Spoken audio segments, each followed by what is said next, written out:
You're going to have to come over here to pause it whenever it starts. But the weird thing is we're live on this one. We are live, but it's not live over here. But it's not live on that one. It has actually more of a lag than it usually does. Oh, there it is. Welcome to From the Ground Up podcast, episode 136. Yes, I did look that up today just for fun.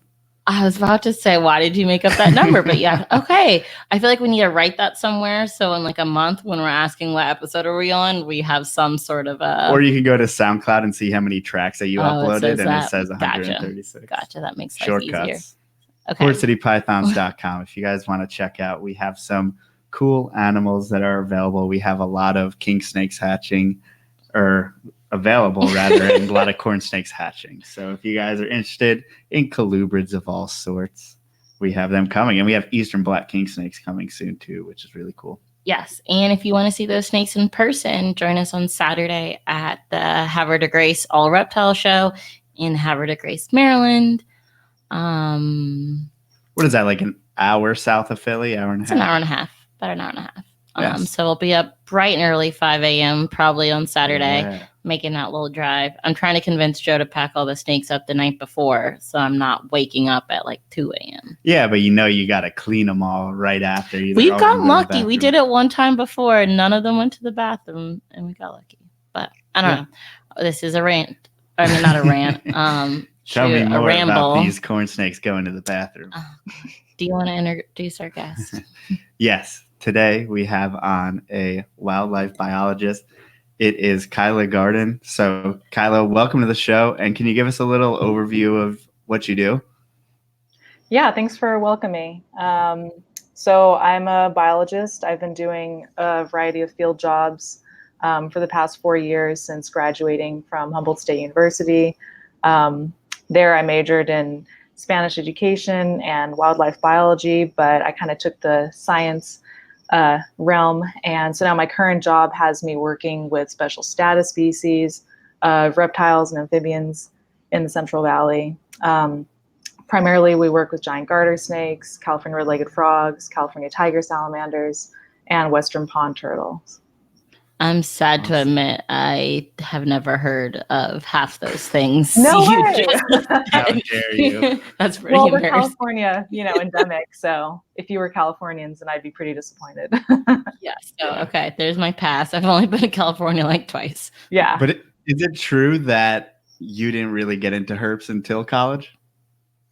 Officially, yeah. I mean, when you're kids, you're into everything. I would grab lizards and snakes, but I'd also look for, birds and worms and coyotes and all that. So as a kid, I was really interested in it. But when I started going to college, I was more interested in mammals and mammalogy. I was like, oh, my dream is going to be to work with wolves, like every kid's dream, because they're so iconic. They're these totally iconic species. And then it was just by chance that I took a herpetology course, and it was hard. It kicked my ass, but it totally blew my mind. I mean, it's just fascinating, really cool stuff. And I just went from warm-blooded to cold-blooded and got my first field job doing that. And here I am. Cool. And I mean, that is obviously so different. So Very what kind of drew you to it initially?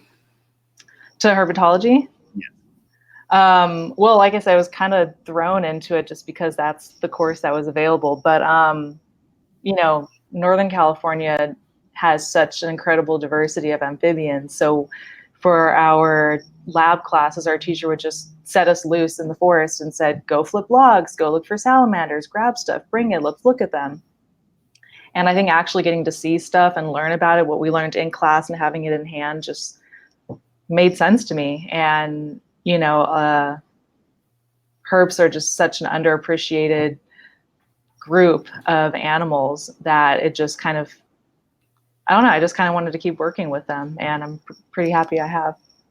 Yeah, and I think what's crazy is that people don't realize the fact that not many mammals can you just pick up out of the wild and you have a mediocre experience with, but snakes, for the most part, you can play with the wild ones, and that must be fun to be able to get more of a hands-on experience.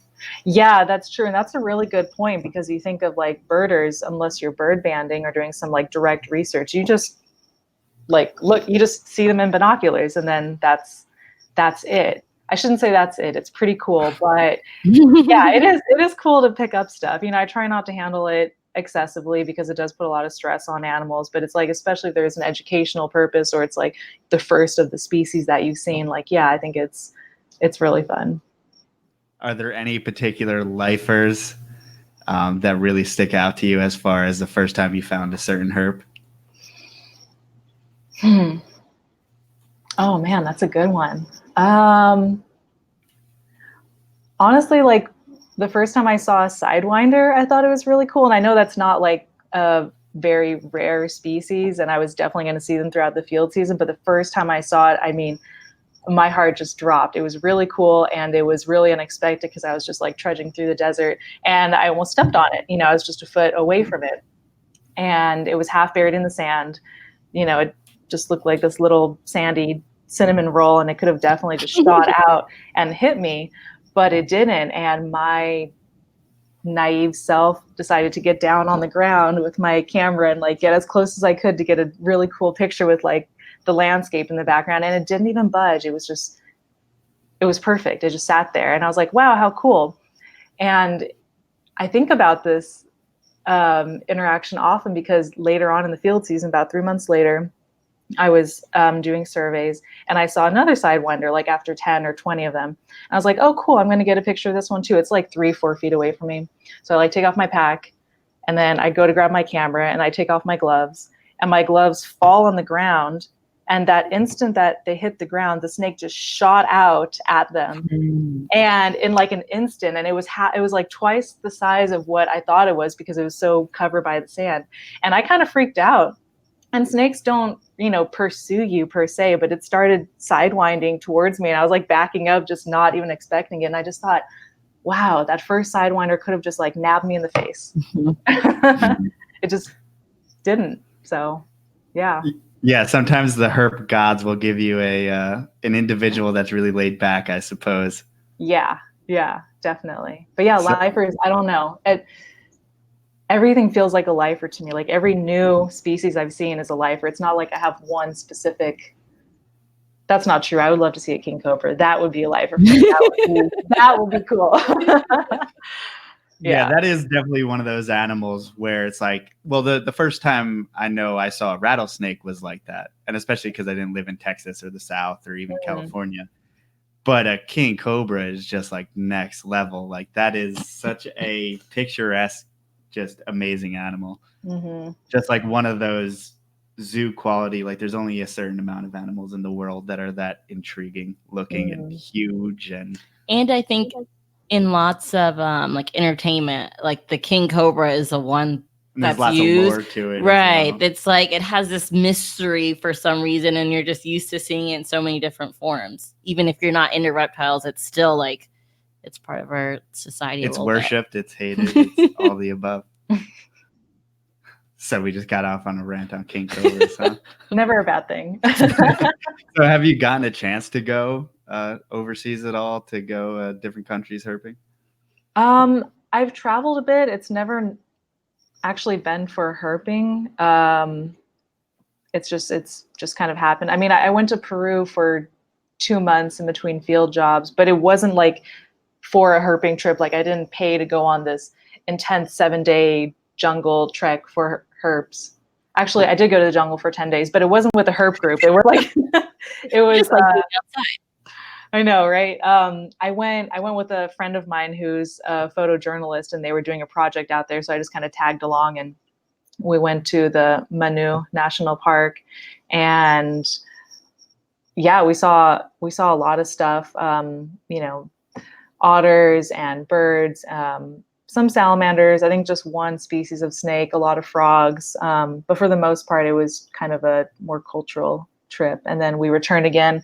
We went to Iquitos for about 5 days, met a herpetology student who like took us to his field side and just kind of walked around a couple times at night. So that was like probably my most herp-esque traveling experience. All the other times it's just been like to go visit family or to eat, or to like see stuff. It's all about eating, like when you travel. Well, that's good too. But it seems like you do spend a lot of time in the field. Yeah. Yeah, it's nice. It's great. It beats being in the office. Although like if you're referring to like my social media, it's like obviously I'm going to showcase the more fun parts of the job. I'm not going to be like, selfie, I'm here in the office under fluorescent lights. You know, it's definitely more exciting to see snakes and kayaks and whatever else. So like what percentage of your day is out versus being in the office? It totally depends on the project and it totally depends on the season. We're really busy in the summer because reptiles are out. And then in the winter, we have a lot of office work. Although a lot of amphibians can be active in the winter. So we're hoping to transition and do some work with those and kind of stay busy year round. But, you know, the office stuff is necessary. So, and it's not a bad thing to do. It's good to sometimes take a break from the field. You get burnt out. Yeah. And do you have what's the word? An influence of like what field jobs you get? Like, do you have total control over that, or is it just all assigned to you? Oh, it's all assigned. Well, for this, this job that I have now, it's definitely assigned to us, but we can try and find work.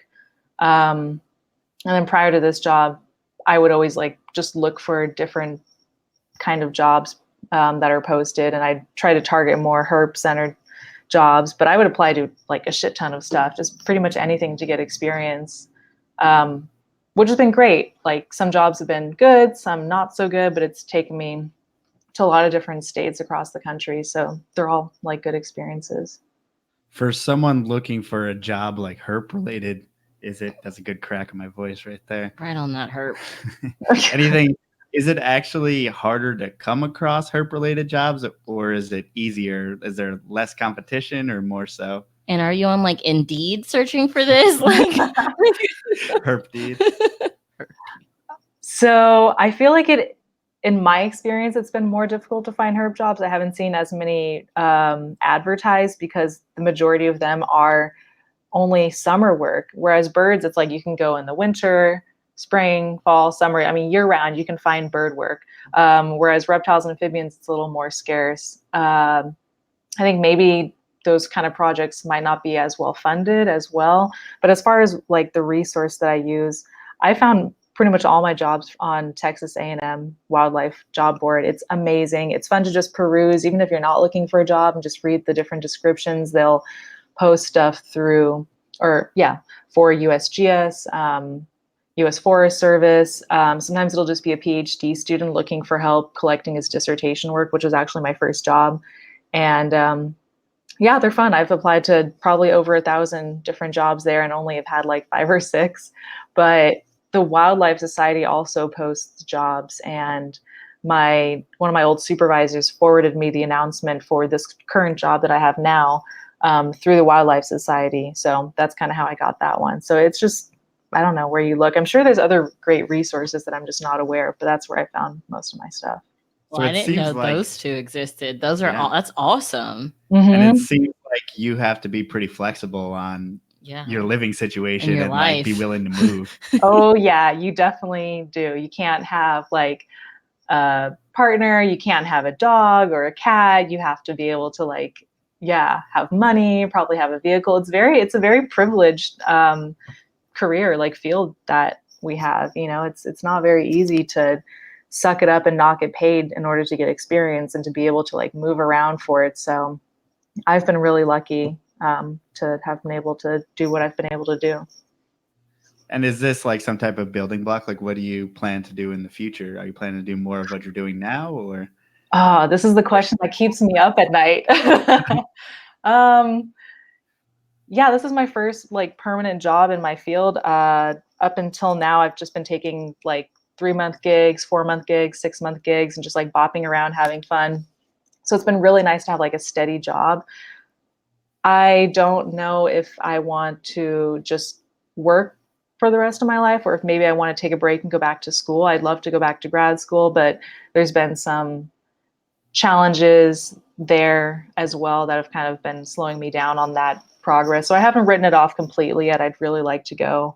But for now, I'm just kind of enjoying being here and working and learning new things and making some money to sort of pay off my student loans. So, yeah. And what would you go back for if you did? I go for my master's, and I'd preferably like to do something with reptiles or amphibians. I'd love to do a project with horned lizards or possibly even with giant garter snakes. But you can't always choose what your project is. And oftentimes you choose your project and then it has to be changed and go to something completely different. So I'm pretty open as far as that goes. I feel like we have to bring up our podcast we had a couple weeks ago. Go ahead. I'm not sure. Which one? With Zach. Yes. And just we're talking about programs because there's a master's one in it too, right? But that's funny because that's actually like the total opposite side. He's now, there's a professor at a university in West Virginia, and he is basically doing a herpetology master's to where he's running experiments, doing things in the captive environment and trying to further like husbandry within the captive environment. It's not about outside. But he is also like one of the biggest crayfish biologists in the country. So fun. Yeah, he has a crayfish named after him. What is it? What's his last name? Zach Lothman? Yeah. So it's like Lothmani or something, I'm sure. That's cool. Yeah, it's a blue one. It's pretty cool. Huh. I don't know. That just made me think of that. I'm like, it seems like there's more programs. Like that, hopefully, I hope more programs pop up for things related to herpetology, especially at the postgraduate level. Mm-hmm. Yeah, I think they're out there. It's definitely just finding an advisor and a lab and a project that you like and being able to swing it. So, yeah, we'll see. Are you ready to move again if you got to go somewhere? Not really. I mean, I'd move again, definitely. Are you from California? Yeah, I am. And oddly enough, this is my first job in California. All my other jobs have been in other states. So yeah, it's nice because I'm only like 8 hours away from home, whereas before I'd be like across Florida. Yeah. Yeah, I'd like to not have to move if possible, but yeah, I'm flexible. And it also seems like you have a lot of projects in the works. So can you talk a little bit about horned lizards? What's going on with that? Oh, yeah. So the horned lizard project, it's not related to my work here in Sacramento at all. It's something that my old supervisor and I have been kind of toying around with.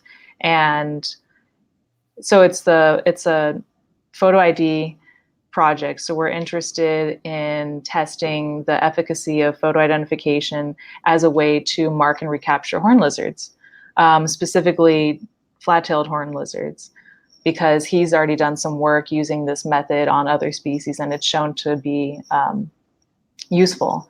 And so if you guys don't know, like mark recapture is basically what it sounds like. You mark an animal, you release it, you capture it later, and you identify that individual based on the unique marking that you gave it.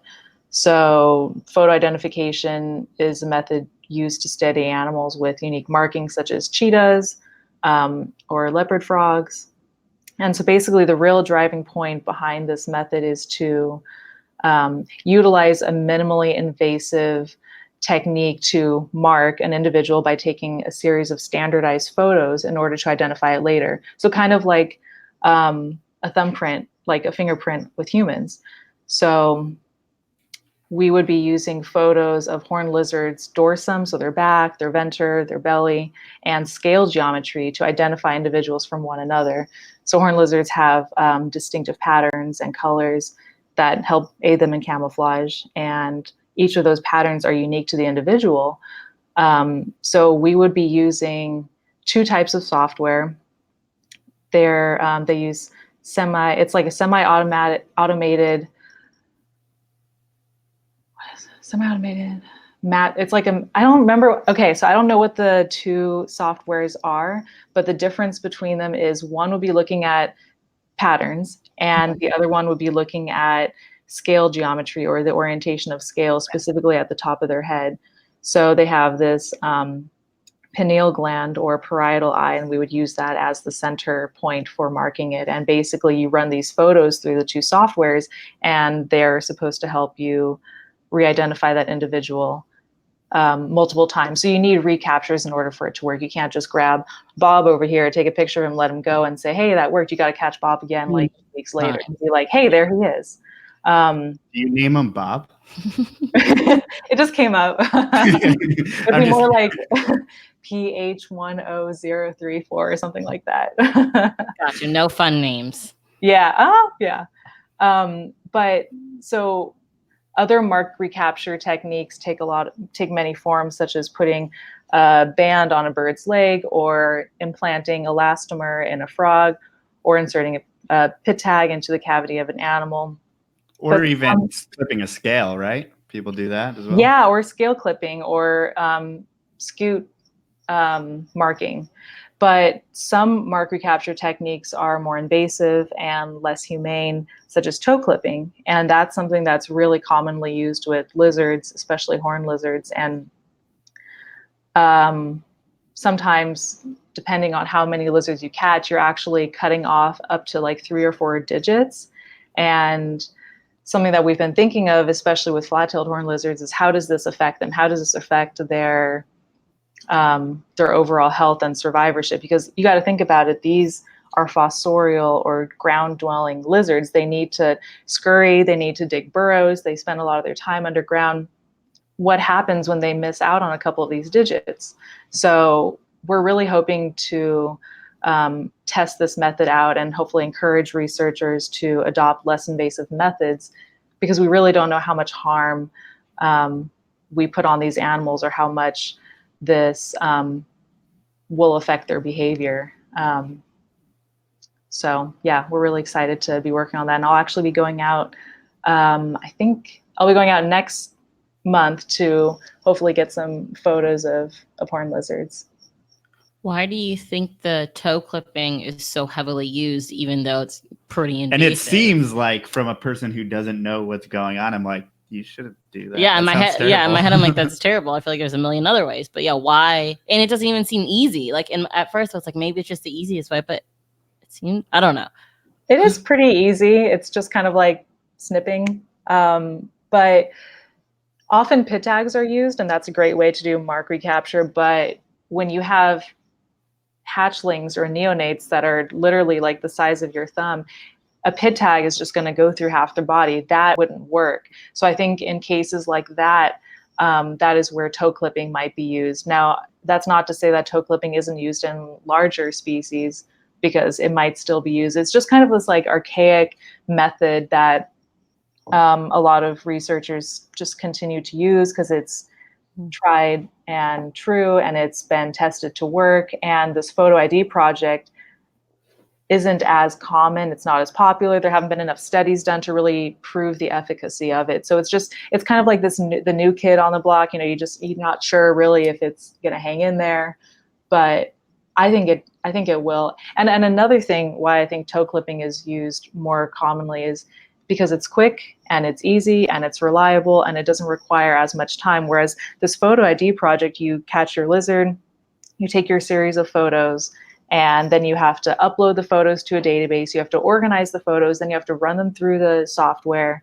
All of that takes a lot of time and effort and more materials, versus just getting a pair of like scissors and cutting off toes, But this can also, there's a lot of error that comes with that. I mean, especially with hatchling lizards, their toes are just tiny. We've had times where we've actually clipped off the wrong toe, or we've clipped off 2 toes, or maybe they'll lose a toe naturally in the wild, and that can throw off the whole thing. So there's pros and cons to each thing, but we're really trying to sort of drive the less, or the more humane method of mark recapture. So I'm really excited about it, and I really hope we can get something out of it. In my head, I'm like, it's like Face ID for animals. Yeah, it is. It's like, that's a big thing right now. All the technology that our phones have to like recognize like the difference between 2 people who look very similar. And like, now think about how many scales I know a horned lizard has. Like, that must be so many different markers that software is having to like pull on and try to find. Mm-hmm. Yeah, exactly. I mean, the technology is out there, so it's not that it couldn't work. And with the one software that just looks at markings, that's less complex than the scale geometry. I believe that one, and I don't know enough about it, so don't quote me on it, but from what I've heard is that one you actually have to manually draw the points from each edge of the scale and then submit that to the computer, and then that way it can identify it later. So it can't just take a photo and be like, oh, I know who that is right away. You really have to work with the computer. So it's definitely complicated. A little intensive. Yeah. I know, right? You take an Instagram picture of that. That's the fun part. Yeah. Hopefully the next couple of years that would be cool. But I think it's worth it. I think if you are passionate about what you're doing and you value the animals that you're studying and just the natural world overall, I think that going that extra mile is really worth it. So, I'll let you guys know how that goes, because right now it's just the easy part, just taking pictures, Yeah, but talking about taking pictures, obviously your Instagram is filled with herp pictures. So how did that kind of come to be, like taking pictures of animals? I have a question about this first. Hold on. How long is the expected time frame for this, project? Undecided. It kind of was, so it was in its infantile stages when I was working in Arizona for a completely different job, and we were trying to just collect data for that. And then now that I'm living in California, it's not easy to have that same access to the data. So my supervisor suggested that I apply for this grant through the Horned Lizard Conservation Society. I got it, me and 5 other people.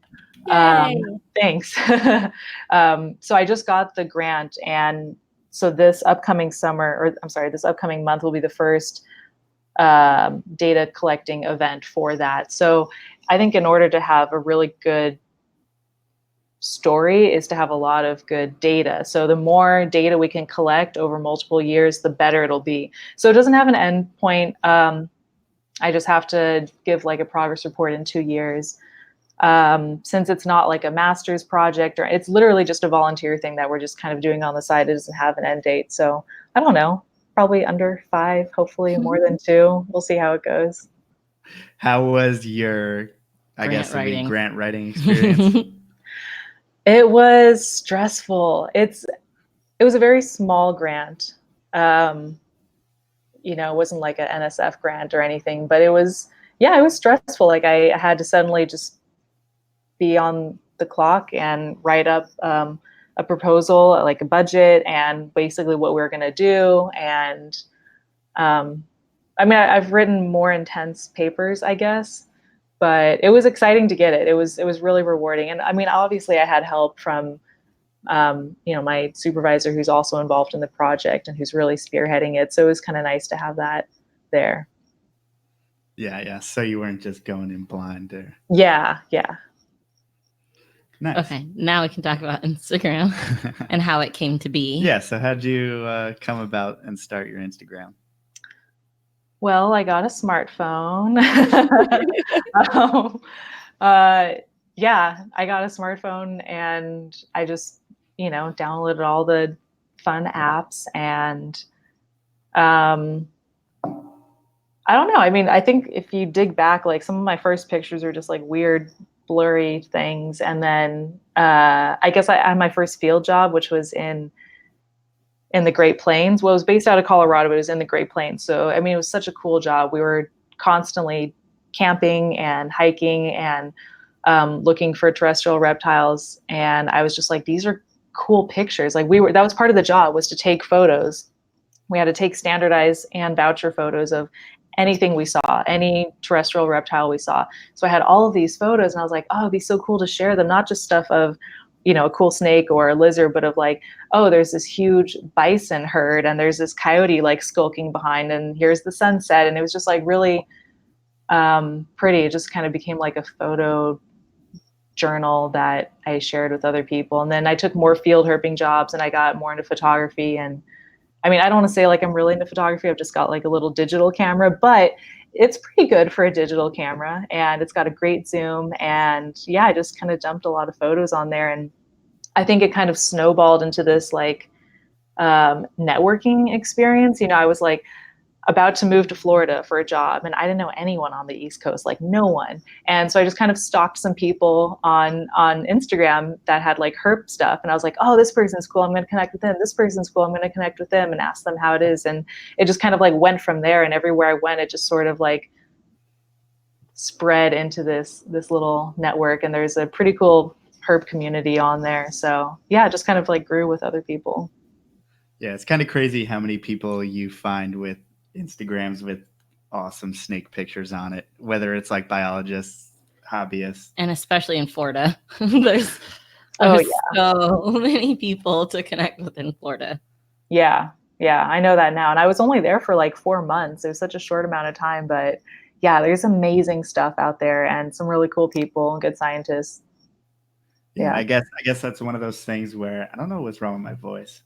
I'm not saying anything. You don't have to say it every time. Well, it seems like if you want to be in herps, you want to have a job in herps, you're going to have to eventually you got to live in Florida for a little bit. At least some part. Work at least a little bit in Florida. And what were some of your experiences being there? Oh my God. Very hot, very sweaty, very mosquito-y. Not my climate at all, but I'm stoked that I went because I was toying around with going to grad school there, and I just don't know if I could handle it. Granted, I went there at like the worst time of the year. I was there from like May until September. So it was like, you know, like a hot, wet rag just slapped in your face pretty much all the time. Every day. Yeah, every day. No, my experiences there were great. I mean, especially now looking back on it, to be honest, a lot of the job duties I had were kind of harsh. Like I was hired as an intern working with invasive reptiles. Our main duties were to work with Argentine black and white tegus, which are awesome lizards, but they're invasive. You know, they're from Argentina, and we had to capture them. We had to trap them and put radio transmitters on them and track them to try and get their home ranges. And we were trying to look for nests in the hopes of incubating the eggs and then putting transmitters on the babies, releasing them and tracking the babies to see where they were going. During my season, we didn't actually catch any babies, so we borrowed some from University of Florida and threw some transmitters on them and tracked them. So that was like the cool, like sciencey part of the job. I'd never done radio telemetry before. I didn't know how to work the antenna. There was a lot of troubleshooting. There was a lot of crawling around on my hands and knees in like this mosquito suit looking for lost transmitters, because tegus like to go under root logs and rip off their transmitters. Oh, no. They're expensive. Yeah. You know, we had to wear like the pants and the boots and long sleeve shirts and these awesome bug jackets, you know, the ones with like the hood that you zip up and stuff. So you're just like breathing in your own like exhale and like sweat's dripping into your eyeballs as you're like looking for the stupid transmitter. So there's a lot of, not big, right? Like they're pretty small. Yeah, I was like, I mean, it fits in your hand, you know? Okay. Yeah, but you always felt really like good when you found one. So it was nice. Good game of hide and seek. Yeah, except, not Did anyone get eaten and pass through?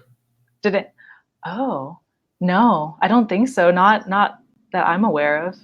That's interesting. We did have one drop in a canal where there was alligators, and we're just like, we're not getting that. That one has to be lost. That one's just, I mean, someone should have fashioned like a fishing pole with a magnet at the end and like done something. But no, we saw alligators swimming by and we would just like still track it because it was part of the data. And we're like, no, we're just going to leave that there. It's still right where we left it last time. Yep. Hasn't gone away.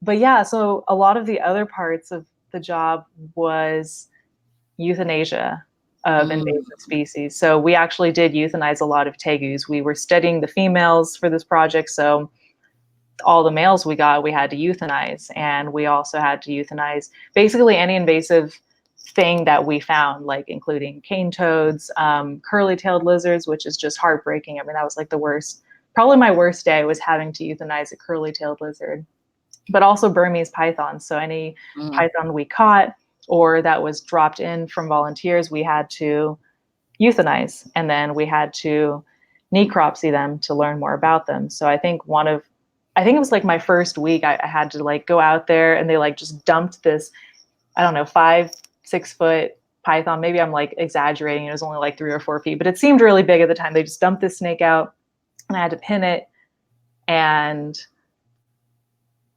secure it and shoot it in the head with a captive bolt gun. Yeah, sorry, this is PG-13, right? This is rated R. Yeah, I mean, that's how you euthanize them. You have to kind of line it up right on top of their head and just, so I'm doing this. I'm like standing over it, doing this in the hot sun with like sweat dripping down my back, mosquitoes like eating my face, and I'm having to like shoot this animal in the head, and like eyeballs pop out and like blood's everywhere, and the end of its tail's like wrapping around my legs, like death. As it's dying. Yeah, it was harsh. And thing is, I knew what I was getting into. Like, it was in the description. Yeah, you will have to euthanize a necropsy, but you're like, oh, that's science. And then you get there and you're like, oh, it's invasive, but it's harsh. But it's invasive. This is good, right? But it's harsh. And so then you would throw them on ice. You would have to scramble their brains to make sure they were really out. And then after they were completely not moving, you cut them all up, peel them open, look at their gut contents to see, what they were eating, look for parasites in the lungs that were indicative of like avian influenza and stuff like that. So that was a harsh part of it. And the same with the tegus, we would have to euthanize them the same way and cut them open. But I think probably the craziest thing I had to do, and I only had to do this once, like in my team, a lot of my coworkers had to do a lot more of this stuff than I did. Like, I was only there 3 months. Some of my coworkers were there for a year, so they have way more experience in this than I do. But for me, one of the most intense things I ever had to do was we had to get blood samples from a python, and the nature of these blood samples had to be extracted from its heart while it was still beating. So we had to euthanize it. We shot it, but their body still moves after a while. So we had to put it on the table, and we had people like hold it down, and we had to find, oh, I'm so sorry, Melissa. I'm really trying not to cry right now. But this is, I'm also so interested. No, it's like an episode of Handmaid's Tale. Like, I'm really sad, but I can't stop listening. Yeah. Okay, well, I'll wrap it up as best I can. So yeah, you have to find the heartbeat and slip a needle under the scale and draw blood from its still beating heart. And even though it's been shot, so it's technically dead, slipping the needle into its heart, the whole body just kind of contracts and writhes. So you have these people holding it down, and you have to get it just right. You don't want to inject air into it. You want to get just enough in the vial. So that was really hard. That was just kind of mind-blowing to me. It's like, oh, I just extracted blood from the beating heart of a Burmese python. Like, holy shit. I mean, like, that's awesome. Like, savage. As crazy as the process was to get there, that is like still not, that's amazing. And it makes me even more interested on why it has to be that way. Yeah, and I'm unfortunately not the person to ask because I was just a lowly intern. I didn't really crunch any data or but I could get back to you on that. That's how they haze all the interns. They make them take blood out of the heart. Yeah. No, I mean, I know it was for we were doing blood blots, and it was for a sample. I should try and find out exactly why it had to be. That's crazy, though. I guess because maybe when the whole body shuts down, maybe the blood is just not of good quality anymore. It starts to die, like the cells start dying. That's likely what it is. But yeah, if someone else knows, correct me on that. So yeah, that was crazy. Yeah, so a lot of euthanasia. So it was like a cool job for the experience. I can say like, yeah, I spent a summer in the Everglades. Props to everyone else who lives out there and works there all the time and goes to grad school studying all this stuff. Really awesome, amazing. I don't know if I could hang. I prefer the dry heat a lot better. So and they're also like fighting such a large uphill battle with invasives in Florida. Yeah, that's kind of the question that a lot of people ask me. They're like, oh, so how's it going? Or, what good does it really do? And like I said, I'm not really the person to ask. I'm not an expert. I was only there for a few months in the summer, but Burmese pythons are there. Like, they're there to stay. Like, the ones that when you think about it, the only ones we ever see are those that you actively go out and catch, that are brought to you, or that are crossing the road. There are so many miles and miles of swamps that just have these pythons that aren't coming out to the road and getting hit by cars, that aren't coming out and, you know, people are grabbing them. So just imagine what is out there that we're not even seeing. So, but while I was still there, as far as I know, tegus hadn't entered the park yet. So we were living in Everglades Park and we were trapping outside of it and just on the entrance of it. And up until then, they hadn't gotten into the park. So I think that's more of a fighting cause. They were trying to curtail their invasion into the park. So even though you were there for just a couple of months, do you feel that being there changed your view on invasive species as a whole? Did it not really affect your view of other ones other than the Burmese and stuff like that? Oh, that's a good question. Yeah. I think initially I took the job because I wanted to work with invasive species and study them and go to grad school doing something related to that. Now I don't as much because I know that'll involve a lot of killing. And I don't, it's a good question if that really changes my perspective. And the invasive species thing is hard because you're there and you know that by removing individuals from the population, you're doing good. You're kind of trying to balance the ecological scale there. But at the same time, it's really difficult to kill something that is another living being that has no idea that it's invasive, that it's not supposed to be there. I mean, it's ultimately our fault that they are there. We brought them there either intentionally or unintentionally. So it's kind of like a difficult moral question, and I don't really know how to come to grips with it. I mean, I'm not against euthanasia of invasive species. Like I support it. Obviously, it's for the better good, but I just don't know if it's something that I want to totally get myself immersed in and dedicate my life to. So it's very important to try and take preventative measures, I think, just as much as it is to sort of curtail the advancement of these invasive species. So we really need to be careful about releasing our invasive pets or just transferring animals or, you know, all of those things. So that's even as professionals who have facilities, obviously there's hurricanes in Florida, there's weather events. So have backup facilities. If you keep your animals outside, iguanas, stuff like that, you got to make sure that you have plans for these types of things. And, you know, this doesn't happen anymore because it's a really giant scar on the private keepers in the United States. So because we as private keepers, like, we care, we don't want invasive species, we don't want any of this to happen. And it's sad that I feel like it is mostly our fault. And it's something that we can't erase. We can't get rid of them. It will be forever for the Burms, at least. They're snakes. They hide. I mean, that's their job.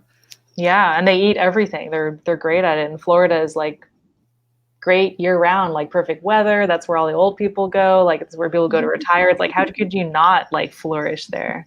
And then the tegus eat eggs of everything.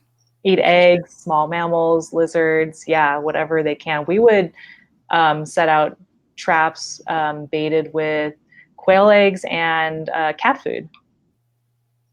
Interesting. Yeah, it's smelly. They like it. Yeah, I mean, so do other things. So we would get like raccoons and stuff in there also. So, That's fun. Okay, so I have a kind of hotbed, non-reptile related question. Ooh. Does your view on like catching or releasing animals apply to feral cats? Oh, dun, dun, dun. Nice. The feral cat question. I like it. What specifically, do you just want to hear my stance on it, or are you asking what? Okay. Oh, this is good. Yeah. I hope some of my family is listening to this because I have family members who are near and dear to me, who are cat owners, who let their cats outside. And I am very against it because of all of the damage that cats do. I mean, we know this. Cats love to hunt and kill and play with stuff, which includes birds, small mammals, and lizards. And honestly, I think the small percentage of rodents that cats target doesn't weigh out the damage that they can do to a lot of native species. I mean, especially birds. I don't have any numbers on hand, but I mean, the estimates are outrageous. So obviously I'm against people who let their cats outdoors. I think there's a lot of great alternatives to that. Primarily just keep your cats indoors. You can build catios, which are these like exclosures. I didn't come up with that term. I wish I did, but they're these exclosures, and they're pretty good size. They are small, however you want to make them. Or you can throw your cat outside. It's just like a backyard with the top because they jump. So just throw your cat out there, and God forbid something crawls in there. You can't prevent everything from crawling in there, and it's just like the Coliseum. The cats are going to get them, but at least you're keeping them kind of restrained. So I think those are a great option. A lot of people mentioned cats wearing collars with bells will help alert birds to their noise, but cats are very stealthy. They can still get them. So I don't think that's really useful. I do know about cat bibs. Have you guys ever heard of cat bibs? Oh my gosh, you got to Google it. It's hilarious. It's exactly what it sounds like. It's a collar with the bib attached to it. So there's this like obnoxious like oven mitt sized like bib on the front of their chest. And so the cat at Sequoia Park Zoo up in Humboldt in Eureka, California actually wears one. So this cat just struts around the zoo grounds and it wears this bib and it's totally accustomed to it. It doesn't mind. It struts around. It likes it. And what this thing does supposedly is when a cat goes to pounce on the prey, the bib flies up in its face, stopping it from its attack. I don't know how effective they are. I'm not saying that that's the best option, but I think it's clever, at least, that we're trying to find some alternative. Are you Googling it right now, Melissa? Yes. Can you tell? Yeah, it's so not a very stealthy type of thing. No. It's just hitting you in your face when you jump up.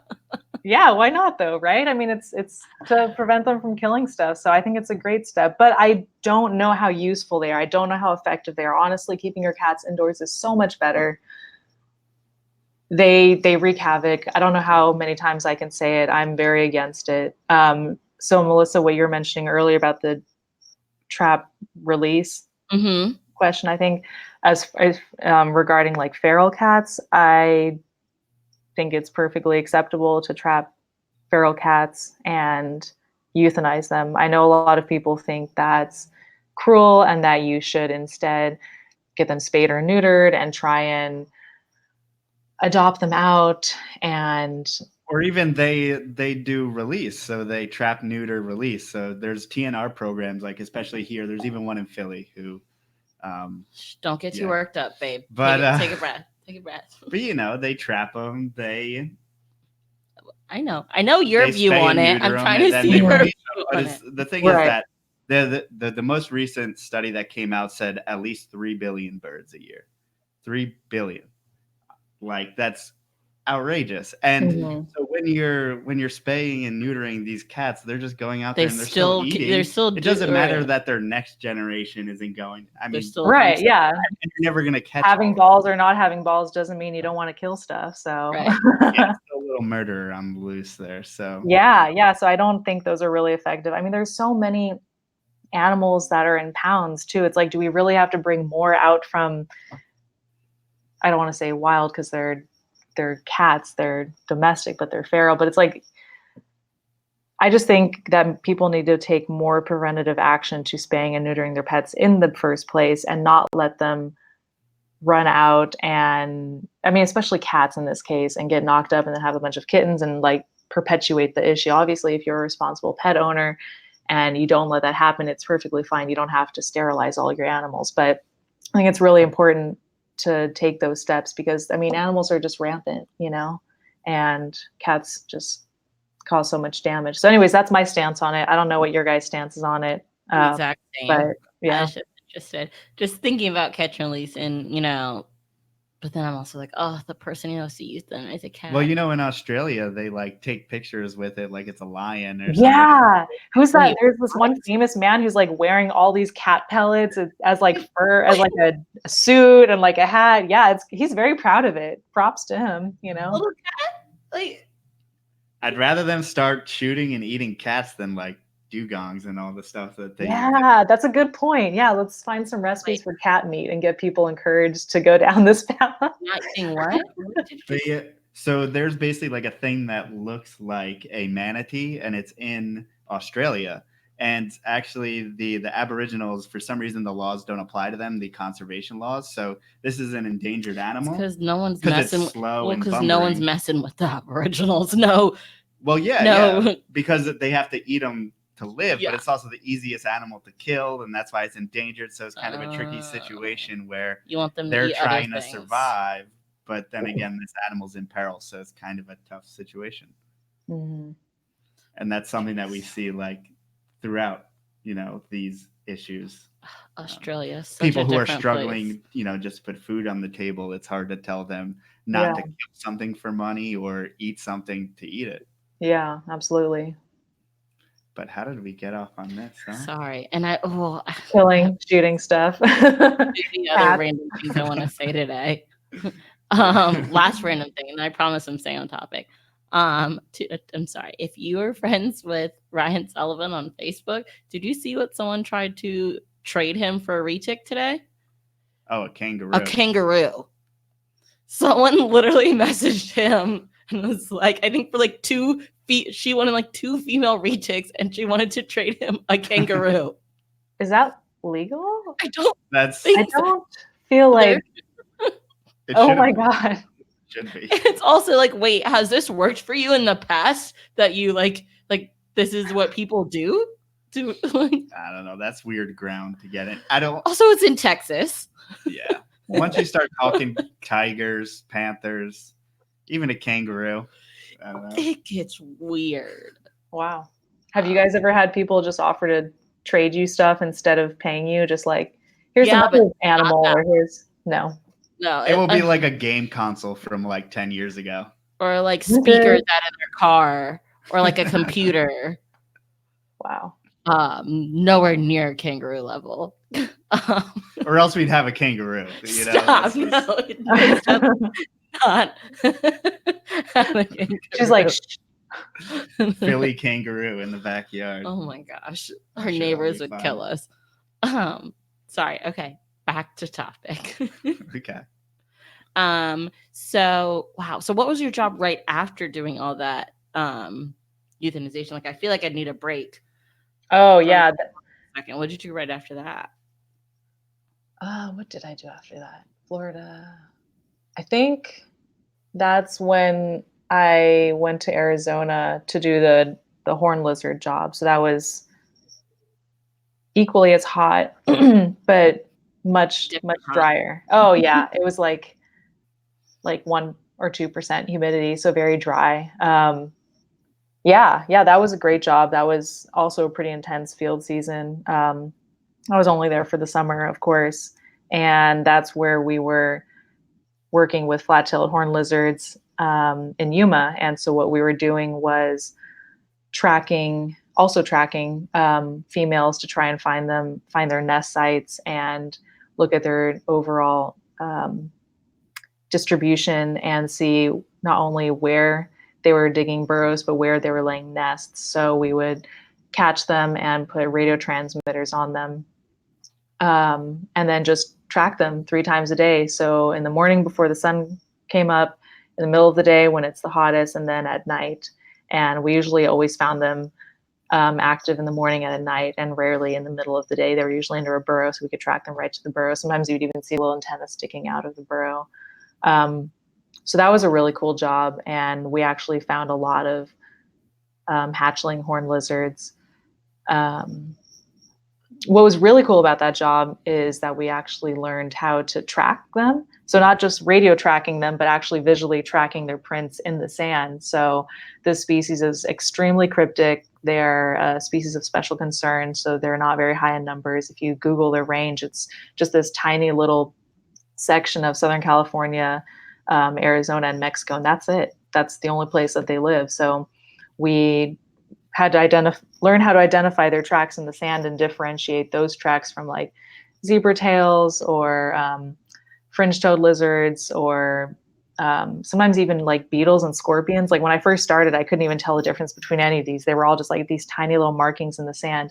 And once the wind blew, they were gone. And you're just like, well, fuck, like, where is it now? Or, the sun gets up too high and it doesn't cast a shadow on the tracks just perfectly. And then you don't even see them anymore. And you're just like wearing sunglasses and it's like hot. So it's very straining on the eyes, but it's a really cool skill and one that, I was proficient at, but I was never an expert at. A lot of my coworkers were also really good at it. There's plenty of people out there, who work for like Arizona Game and Fish and such, who are really good at tracking, and they find way more lizards than I ever did. But it was a really cool job. And another part of the study was we were looking at loggerhead shrikes, which are a type of bird like in the passerine families. They're songbirds. Do you guys know about shrikes? They're really cool. What's a bird? We don't do birds. Reptile, so Dude, loggerhead shrikes are really cool. So you should check them out. You should Google them, some of the things that they do. I forget what their Latin name is, but it literally translates to butcher bird. So these birds will go out and snag their prey and impale them on sharp objects. So they'll find thorns or spikes or barbed wire and just like wrench the little animal on. Yeah, like lizards, birds, insects, snakes, everything. I mean, they're just these badass little birds and they're so pretty and cute and you wouldn't really think so. So that was another part of the study we were doing, is we were looking at loggerhead shrike predation on these horn lizards and also how man-made structures played a role in it. So we would look at ironwood trees and we would find a bunch of horn lizards, dead horn lizards there, but we'd also look at barbed wire fences, which is an anthropogenic structure, and kind of see like what the relationship was there. So shrikes will, they essentially have these, what is the word, larder? It's basically where there's a bunch of their prey, like dead animals at the base of a tree or a bush, and we would go over there and count how many horn lizard skulls there were to get an estimate of like how many they have been killing. So like one of the first times we went out there, it was this crazy experience because we all just kind of walked up to this tree thinking, oh, like this is where we've seen some shrikes fly into. We saw them with binoculars some feet back, and we get up to it and it was like that scene from The Lion King when like Simba and Nala come up to the elephant graveyard. It's just like got all quiet, and there was just like the whole ground was littered in these horn lizard skulls, and up in the tree branches you see like not only the skulls, like a spike coming through its mouth and poking out its eye, but sometimes like half of their body was still there. It was just shriveled up and they're just ghastly, like hanging there. And it was so weird to come up on this tree. It was like a really dark Christmas tree, just like littered with all of these little skulls and dead bodies. And we would collect them and count them and collect their pellets. And it was a crazy, crazy cool project. These are the most intense birds I think ever to exist. Right? Is there any like rhyme or reason why they do that? Is there a particular purpose for doing that? I'm sure there is, and I'm not the person to ask. I should look into that because that would be really interesting. I don't know. I think that's just something that some behavior they evolved with, and it could have something to do with the fact that they're relatively small birds and maybe they just don't have the right mechanisms to sort of tear apart their prey or to kill their prey. I mean, I think they are able to catch prey much larger than themselves, and in order to kind of subdue them, they just quickly skewer it onto something and just chill while it dies, and then they go and pick at it. So I think it's kind of like a behavioral thing that they evolved to do to kind of make it easier on them to get their prey. So I was hoping it was like a medieval castle where they put heads on sticks in the front so that people don't mess with them. Like a Game of Thrones. Okay, so I had to look these words up. They're the most innocent looking, small, like nothing. Yeah. Yeah, they're passerines. They're songbirds. When you think of songbirds, you think of the Snow White little chirping, singing around, dancing. But these are like serious birds. I mean, they're just, yeah, they're cool, and they've got this shrieking sound. They're very intelligent. They're really smart. They know when you're following them. They know when you're looking at them, just like corvids, like crows and ravens. They're pretty awesome. So that was a cool project. Yeah. So you definitely don't have a weak stomach, like. Yeah, not after Florida.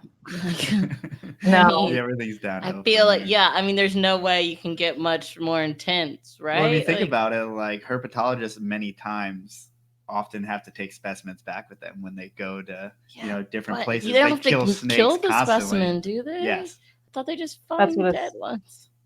That's why it's called a specimen. Shut up. I don't like that. One Burmese python, sorry, I'm going back to Florida. One Burmese python we got was hit on the road. It was like, I don't know, I'll have to check with my coworker Katie on this because she helped me with it. It was like, I swear it was like 7 or 8 feet long, and it had been hit on the road. So we collected it and just threw it on the freezer. And then like weeks later, we're like, okay, we have to necropsy this thing. We have to necropsy it. It's been sitting around. So we take this like couple-week old dead python and thaw it in the lab, which is an enclosed space. You can't open the windows because it's Florida and it's hot. And we start cutting this thing open, and you just get like hit with this hot smell of just like rotting organs, and like all of the intestines are kind of like bloated up with the gas, and there's like still stuff in their digesta, like, animals and stuff that they've eaten, and you're just having to sit there like cut through it. And yeah, I think it was really difficult for me. I think Katie did a lot of that. She was like the necropsy queen. So, yeah. Title you want. I think it's pretty cool. In some worlds. Well, I mean, if you find something cool, something groundbreaking, something, better be good at it. Did you guys find anything that you would deem unusual in tegus or burns? I don't know. I don't think I did enough necropsies to say so. A lot of the stuff we got was just kind of mush that we separated into bags and that were going to be analyzed later. A lot of things were obvious. It was like bird feathers and stuff. One interesting thing was like finding these pentastome parasites in the lung of the pythons, and you could actually kind of see them and pull them out with tweezers and put them in alcohol to look at later. And I think that was indicative of them eating birds that had avian influenza. But I don't know. I don't have access to any of the data that came from all of that. I'm sure I could look into it and find out more, but yeah, no, I don't think we found anything crazy. Is there anything like any danger posed by the fact that there's animals, these animals are carrying the avian flu? Not to humans, no. Not that I'm aware of. I mean, I do know that people will eat pythons, but I don't know. Don't quote me on that. I'm not sure. Cook your pythons well done, people. Yeah. Get all that bad stuff out. So Arizona. Was it frustrating the fact that this was an elusive species to where these birds were just making like mass graveyards of them when you couldn't get your hands on like live ones sometimes? Oh, totally. Yeah. Yeah, it was really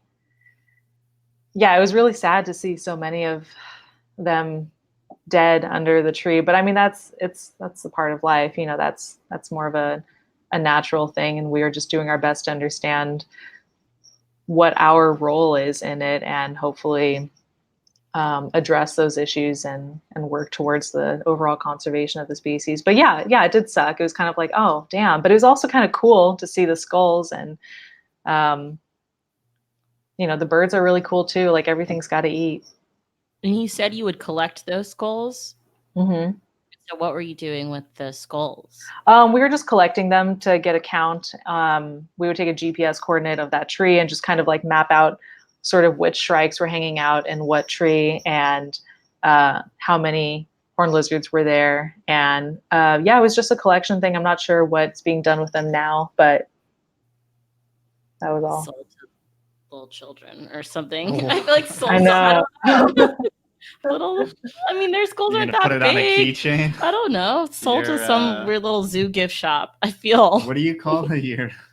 one of those. It's not a skin trader, but something worse is a worse word for it. What? Yeah, I don't know. Okay. But basically using knickknacks like it's a like Indonesian market and putting them on your little and stuff. Yeah, like the little head. Yeah, I don't know. Yeah. Okay. This is probably a really stupid question that I should know. But okay. On the list, like what is the scale / order of like not endangered species, but like that list. So like obviously endangered species are worse, but you brought up like special concern. I think you said like special status earlier. Like yeah. What are the levels? All I know is endangered. Like, but obviously there's something before that.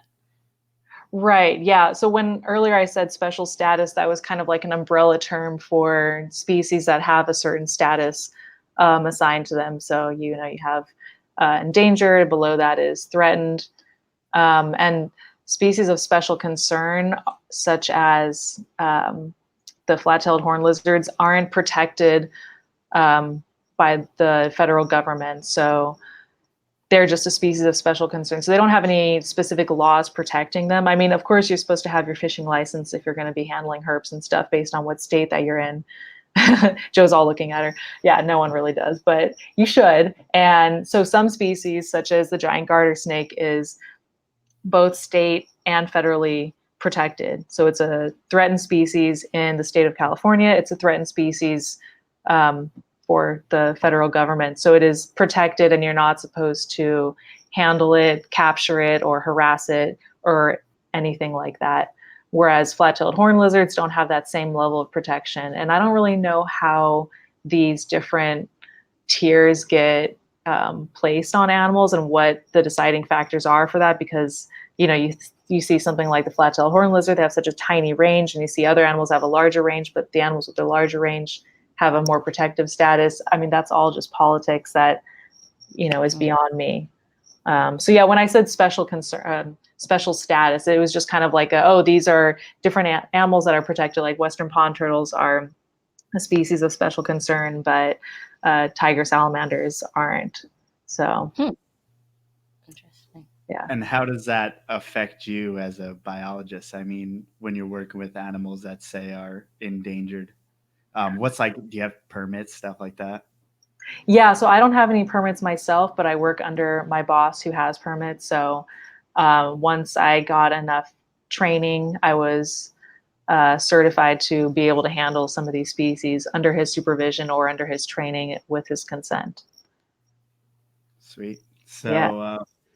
I mean, what is it like to be able to get the opportunity just to work with animals that people don't get? That, I mean, your job is doing what everyone would love to do, which is finding herps. Maybe not all the time, but finding herps that are around and stuff like that. I mean, what is it like to just have the opportunity to see like a horned lizard, like something like that? For me, it's really special just because it's special to me, but it's not. I don't think my job should be as coveted as it is, because obviously, like, you see all the really cool parts of it, the good aspects of it, but it's not necessarily this higher status. It's not like it's unattainable. It's not like any person can go out and see horned lizards or some of the same species that I see. I mean, technically you can go out and find a giant garter snake and grab it. It's not likely that a bunch of police cars are going to come up on you and get you in trouble for it. But I guess what I like about it is that I feel like I get to work with some species that are imperiled, and I know all of my time and effort is going towards research and education and conservation of the species. So it makes me feel good knowing that, all of my work is going towards the better good. But honestly, it's not unattainable. It's not unrealistic to be able to get into this field.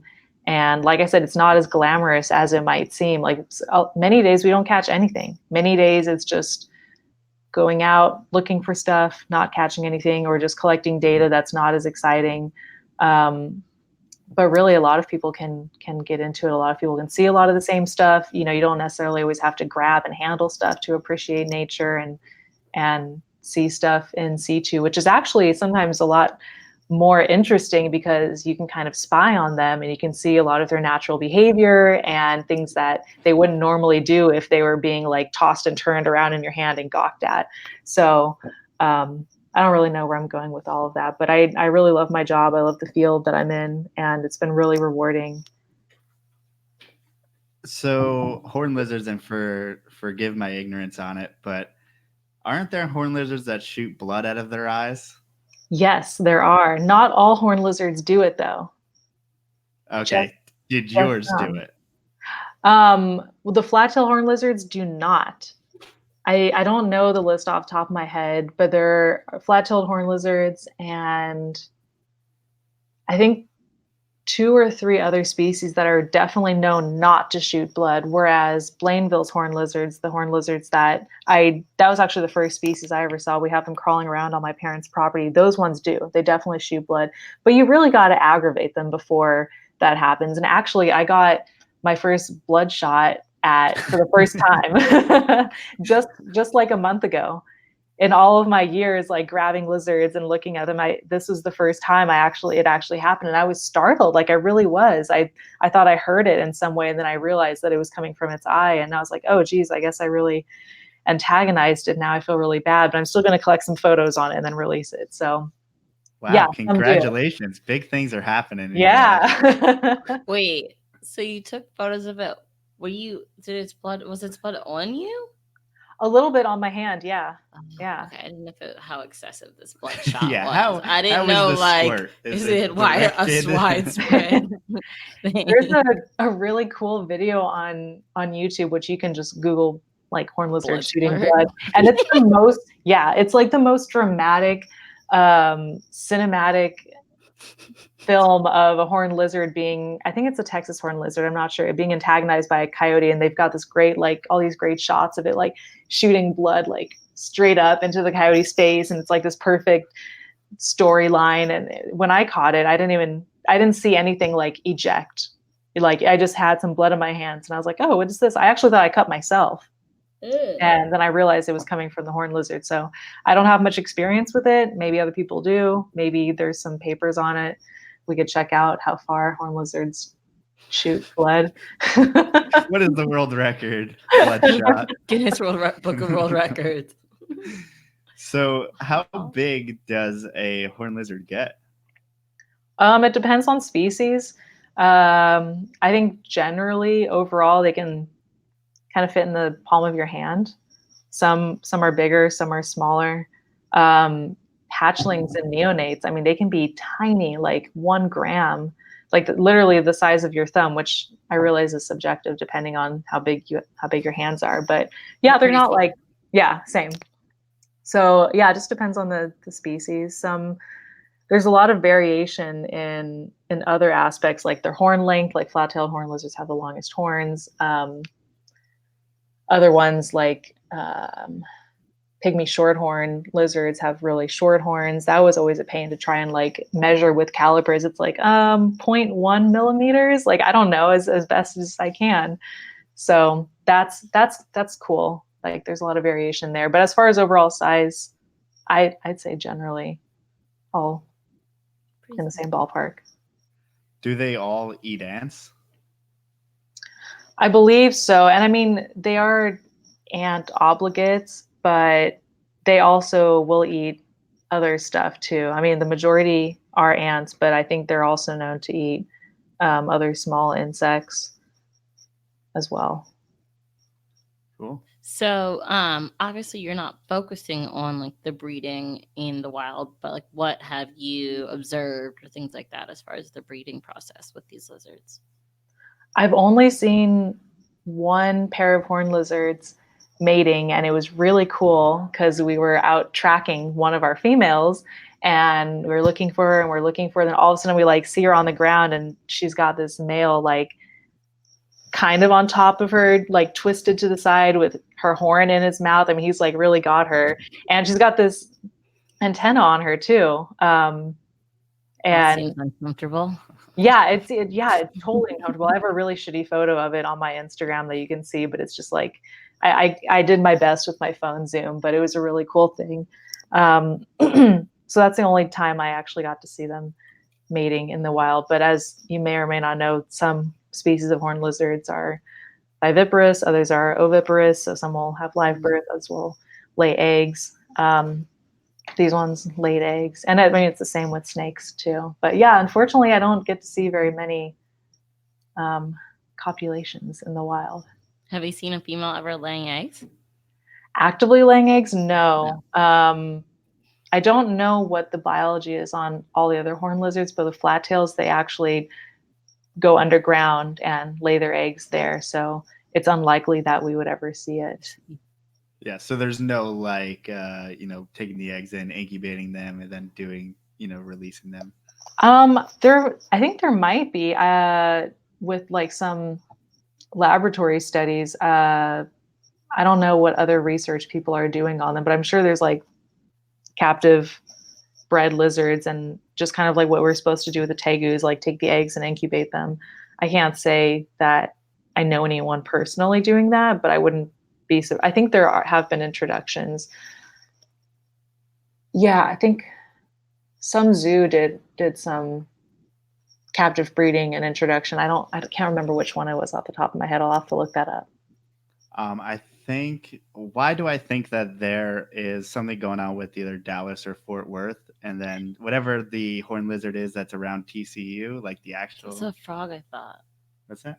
Oh, it's a frog. Well, yeah, they call it a toad, but it's the horned lizard. Oh. At least I believe they call it the horny toad, right? Yeah. Oh, never mind. I think that's just like a location thing. It's just like a local name for it. No, horny toad's pretty widely used really? as a well, I mean, it's if you look at their Latin name, like phrynosoma means it's like horned toad or toad-like body, and which they don't take that same appearance as other lizards, which tend to be more elongate. They're kind of round and squat, kind of like a toad. And I think that name was given to them before people really knew what the distinction was between reptiles and amphibians. So yeah, I mean, we hear horny toad in California too. It's not just a. Oh wow, I assumed it was a different. Totally different animal. I thought it was a totally different animal. Okay. Seems like it should be, right? With that name, that's very confusing. It is. I like to say horned lizard to try and teach people a different way. Yeah, it seems more correct. So did you say the Fort Worth Zoo is doing something with those? From what I saw, there's something going around in that area. I don't know anything specific, so I don't know. Something like that. Google will help us out. This is when we need a dedicated computer person to do these things. Yeah, look it up. But are there any other what other species are there? So all I really know is like ones in Arizona, California, Texas. And that's about all I know. Those are kind of the ones I'm more familiar with. Also, it's like in the Great Plains, in the Pacific Northwest, you have greater shorthorn lizards, pygmy shorthorn lizards, Texas horned lizards. You have Blainvilles, you have desert horned lizards, flat tails, of course, which extend into Mexico. There's regal horned lizards. Now that would be a lifer for me. Okay, I can answer that question finally at the end of our podcast. We got it. That would a regal horned lizard would be nice to see, and they're in Arizona. I'm really hoping to see one next month when I get down there. They're beautiful. I mean, as their name suggests, regal. There's a lot of species I haven't seen that I would love to see. I mean, a shit ton in Mexico that are not as common, excuse me, as in the States, or just maybe because we haven't gone looking for them. So I would love to just go down there for a couple months looking for stuff. Cool. The stuff you always want to see is not where you live. Not the most convenient. Yeah, exactly. Okay, so I just looked it up. And it says, through a partnership with Texas Parks and Wildlife, TCU, a private landowner, and the Fort Worth Zoo, located the first reintroduction site that fits the environmental and habitat models needed for the Texas horned lizard survival. Hey, all right, so you're on it. Yeah, they hatched at the zoo and have been released. I see a lot of articles on Facebook and headlines. And you read them. Yeah, so it says they've been reintroduced and they're tracking them to determine the most effective reintroduction methods. and it says there's never been a successful ongoing horned lizard reintroduction program. And what's crazy is that since 2005, the zoo has bred more than 300 animals, produced more than 300 hatchlings, which is pretty crazy. That is cool. Yeah, because they're notoriously hard to keep in captivity. It's always recommended that people don't. Yeah, because it's like, how are you going to get ants constantly and keep on feeding them ants and stuff? It's something I guess only a zoo would be able to have the resources to do. How big, I wonder, are the clutches? Do you know? I think it ranges from species, but at least with the flat tails, we would get 3 to maybe 5. Not to say that there couldn't be 6. But yeah, it was generally around that. Pretty small. Yeah, you wouldn't easily be getting 300. Yeah. No, they can only fit so much in their bodies. And you would think that for such a small lizard and something that seems so prone to be picked off, you would hope for more babies than that. Yeah, well, I know they can have a couple clutches a year if they start off early enough, and they can, come up with a second clutch. So that helps. But yeah, they're really interesting in that they have to rely a lot on their camouflage, and they're holding still when being seen, because they don't really have much else going for them. Not, only some of them can do the blood squirting, not all of them. I know sometimes when we pick them up, they would sort of jab us with their horns. They would kind of like poke us, and that sort of hurts, but it's also kind of cute. So it doesn't really make you want to say, oh, you can go away now. Yeah. But when you do like get up on one, they'll actually stay still. So oftentimes, yeah, it depends. Some will kind of freeze. Other ones will writhe around in your hand and try and escape. Oh, but do you mean like when I approach them and they're on the ground? Yeah, like just if you need to collect them for data or anything like that. Yeah, oftentimes once they see you, they'll run and then hold still really quick, and run and then hold still. But I don't know. It's like everyone is different. Sometimes I'll just go down and pick one up and it doesn't seem to mind. Other ones you really have to kind of go for. So probably just depends on what their temperature is and how they're feeling that day. Right. Okay, so one field, I feel like we're just kind of like bopping around America and all your spots you've been, but it's been nice. So bopping to a new place, Kansas. We have to talk about your time there. My time there was unfortunately very short. It was. I feel like you're saying that a lot to me, and it's. They happen. A lot of field jobs are temporary, and they're very short. I mean, I think my longest one was 6 months. So it was like constantly packing, driving. But yeah, this one was even shorter. It was only 2 months, because that was the time in which the prairie chickens were lekking. What is lekking? Yeah, so a lek is kind of like it's like a group of birds that are getting together, and the males will try and impress the females with some sort of display. In this case, with prairie chickens, both lesser and greater prairie chickens, they have this awesome little dance that they do for the females that we got to see. And you can YouTube it and check out way better videos than any that I've gotten. But basically the males will sort of like, it'll be a combination of them like bowing down, inflating their vocal pouches, which are like bright red or orange, and they'll sort of stomp their feet and make this sort of bellowing sound. And they'll approach a female, do this little dance, and she'll either kind of hang out there impressed, or she'll like fly away unimpressed. And that's essentially what it is. It's like, it can be up to, don't quote me on this, but I think we saw up to 20 at one point, like males and females all gathered around, just kind of doing this little dance. And it's not like some wild party where they're all like furiously dancing. It's like quiet and slow. It's like intermittent. Like one will kind of dance over here, a little bird will fly, another one will dance over here, and a little, it's not as exciting as it may sound. In my head, I was imagining like, what is it, like Samoan people, and they're doing it, the guys with the tattoos, and they stick their tongue out, and they're like the haka. I think that's like new. Like, that's how I imagined it in my head. But okay. It probably seems that way to the females. I think to them it's really exciting. But yeah, you should totally look up some videos. It's really awesome. And that job was really fun because it was pretty much my only bird job. It was super random, but I love Kansas. And it was in West Kansas, so not as much going on. It was really slow and quiet, and they're just, like the most exciting thing was like a Chester's chicken or something. Like there just wasn't anything going on for us to do when we weren't doing surveys. But I think the coolest part of that job for me personally is that we did a combination of ground truthing surveys, which is just looking at birds on the ground, and aerial surveys. So we got to fly in helicopters doing these line transects over several miles and just look out the window and count leks, take a GPS point, and then the next day we would go and ground truth that same point and verify whether or not what we saw was what we saw, because they usually tend to stay in the same spot. So we would kind of flush them as we flew over,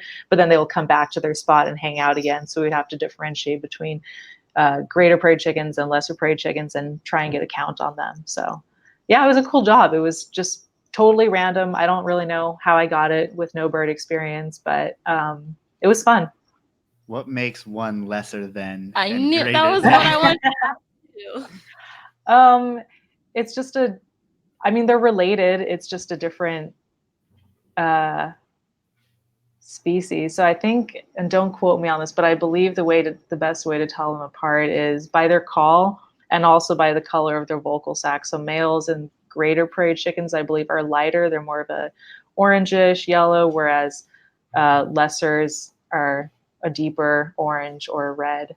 But I think there's probably a lot of other better ways to differentiate them that I don't know of. But those are the two things that we would cue in on.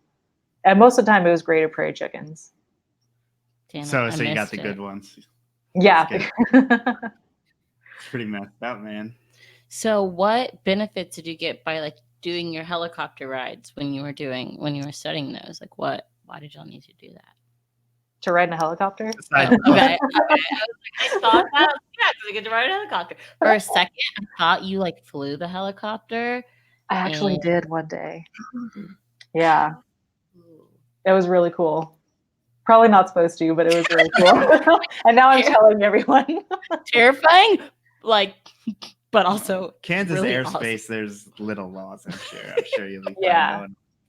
Yeah, it was, well, my pilot also does like training. So it was pretty legit. And we were only ever about like 80, 90 feet off the ground. So it wasn't like we were really out there, but yeah, I had secretly hoped like all season that I would somehow like get a chance to do it. And it miraculously happened one day. So yeah, I'm pretty stoked. It was scary. It's pretty complicated, but it was fun. I think everyone was like white knuckling back there, but I was like, I got this, you guys, we're fine. So, and it was a small helicopter. It just like squeezed in 4 people. So, yeah, it was fun. I just wanted to do that. And I think for 2 days we got to do just regular raptor surveys for hawks and eagles in the area. So that was fun too. I don't know. I just like being up there.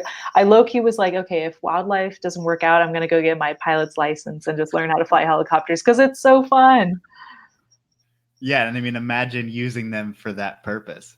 Yeah. If you can combine the two and do wildlife surveys. Yeah. It takes a very specific person, huh?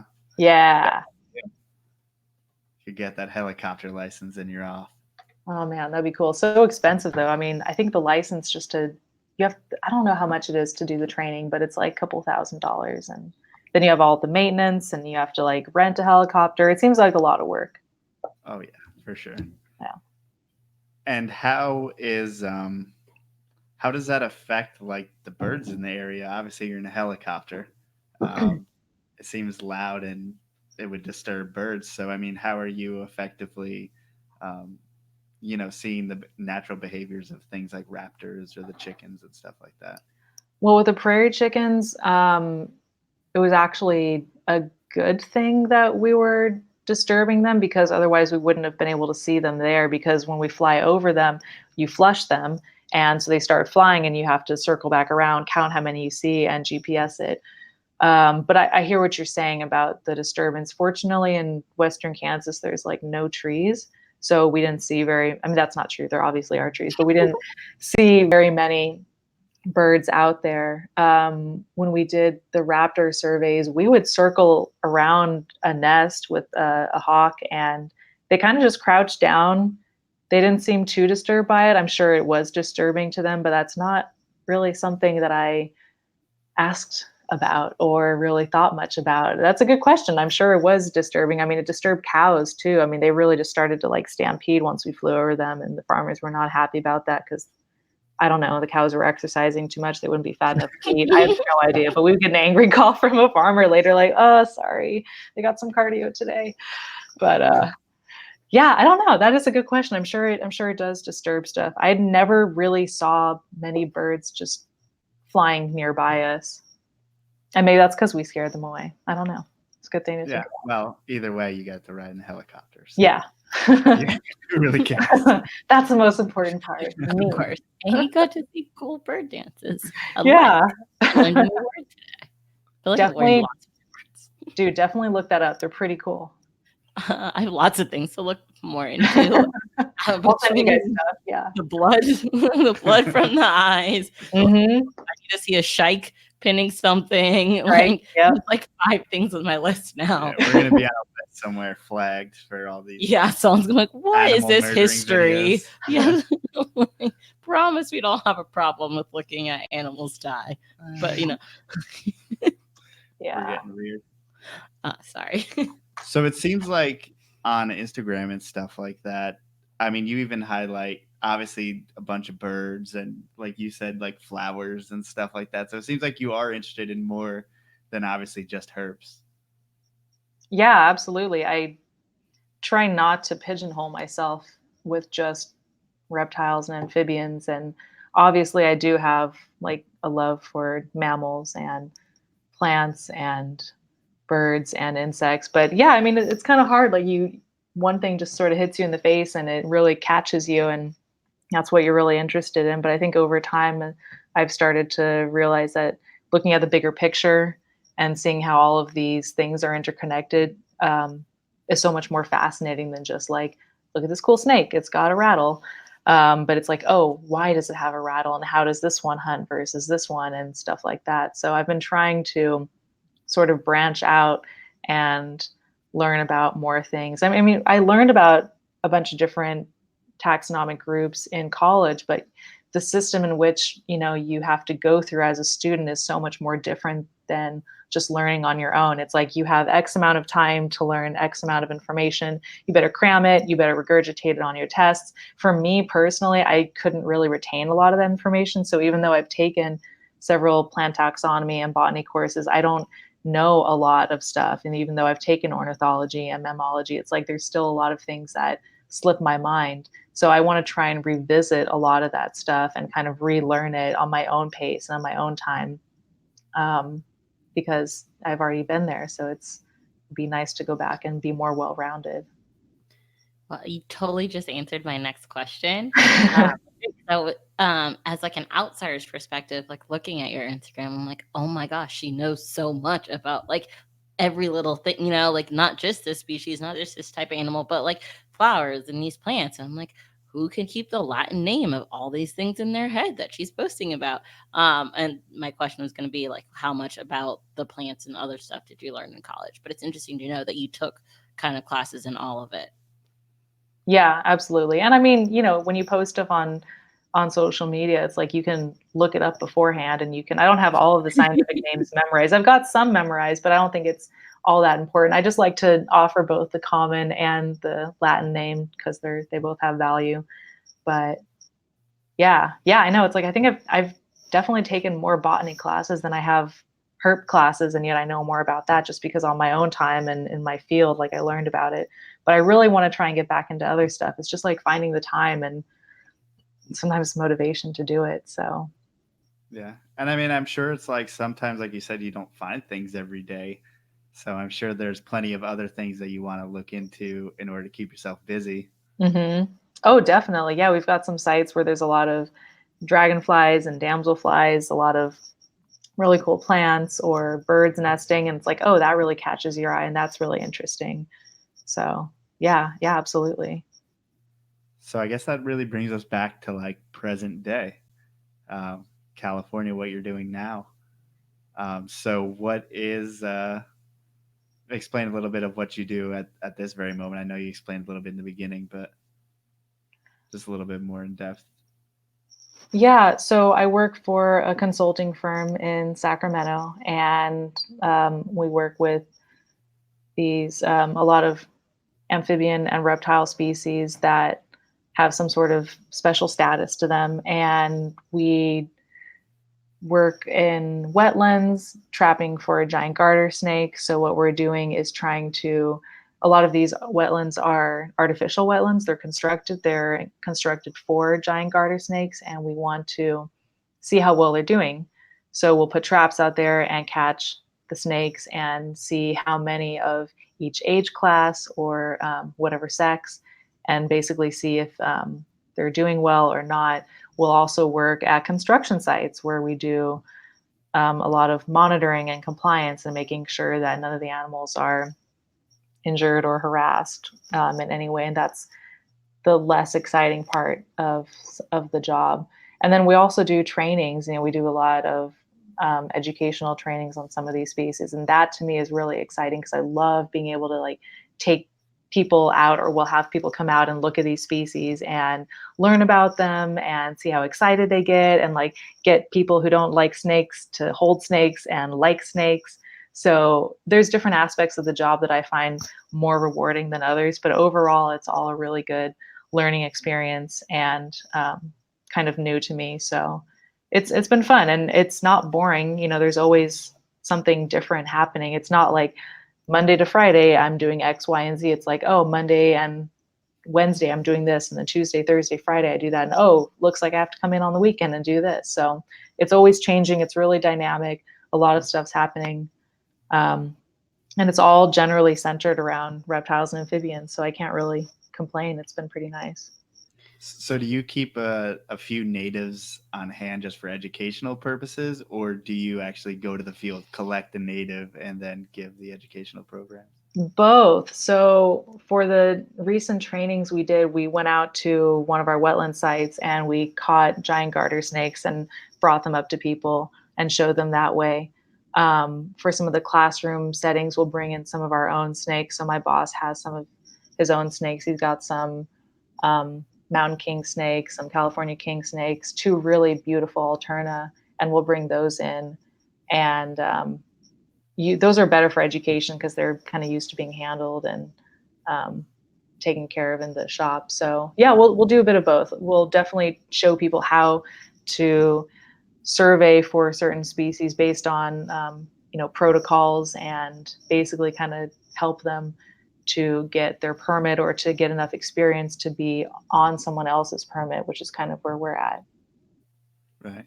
And what's funny is that we actually have a friend I was about to say that. Lives in Sacramento, and he works at, is it the Sacramento I'm Zoo? assuming it's the Sacramento Zoo. He said they have the only giant garter snake in North America. Oh, really? In captivity? And I was like, oh, wait, she's doing stuff with That's garter cool. snakes. Like, how crazy.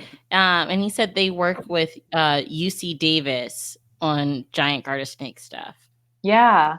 Yeah. Last year we were doing a project where we would bring in gravid females and get radiographs of them to see what stage their eggs and their babies were in, or just count how many there were. So we brought snakes in a bit to the zoo last summer to see that. And it was really cool to see some pictures of them. There's a photo I think up on my Instagram of one that a pretty gravid female we caught kind of near the end of the season. Then if you swipe, you'll see the radiograph and you can actually like count the little babies in there.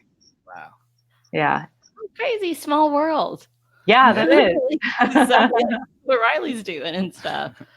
That's pretty cool. He said they have a couple of Head Start programs going with a few litters of babies. So that must have been kind of what you guys did, is bring in a gravid female and then they Head Start babies and then could release them in the future. That wasn't with our project. I did hear about the Head Start project, and I think I know someone who was involved with that. But we just released the snake back into the wild the next day. We were just looking to see if they were actively reproducing. But yeah, I have heard of the Head Starting, and I think it's awesome. Is that a species that is seeing like a lot of encroachment? I can imagine only, California.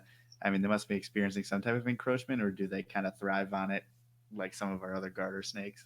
Yeah, it's an interesting story with GGS, and I'm by no means an expert on it. This is all just kind of what I've been learning since I got hired on the job. But they're They're a species that's endemic to the Central Valley, which is, naturally a big wetland, and it's been drained and converted for urbanization and agriculture. And the snakes have lost over 70% of their historic range. So the numbers are really, really low compared to what they used to be, and they're still dwindling, mostly because of habitat loss. I mean, that's just the driving force. So we're not seeing as many as we used to in the past. However, because they're semi-aquatic snakes, they do manage to still thrive in rice fields, because rice fields need to be flooded with water and drained. Unfortunately, the seasonality of giant garter snakes doesn't correlate with the seasonality of flooding rice fields. Like, they're flooded in the time when snakes are not as active versus when they're inactive. So I know snakes have also found refuge in wetland systems that are designed for waterfowl, which is great. I mean, people want to hunt waterfowl, but it works out to the garter snake's advantage. So even though they have lost a lot of their native habitat, it's still kind of refreshing to see that they managed to persist in some new habitats, even if they might be artificial. So they're pretty hardy snakes. But I mean, when you take a pond and put a housing development over it, the snakes can only do so much. Right. And is that a common issue? I mean, with the species up there, I mean, habitat loss, that kind of thing? It's a common issue with biodiversity worldwide. I mean, everything is affected in some way by habitat loss, climate change, disease, all this other stuff. But I think conversion of native habitat into artificial shopping malls, for example, is there's nowhere else for them to go, so they perish. And yeah, it affects species like the giant garter snake. It also affects red-legged frogs and tiger salamanders and rattlesnakes and what have you.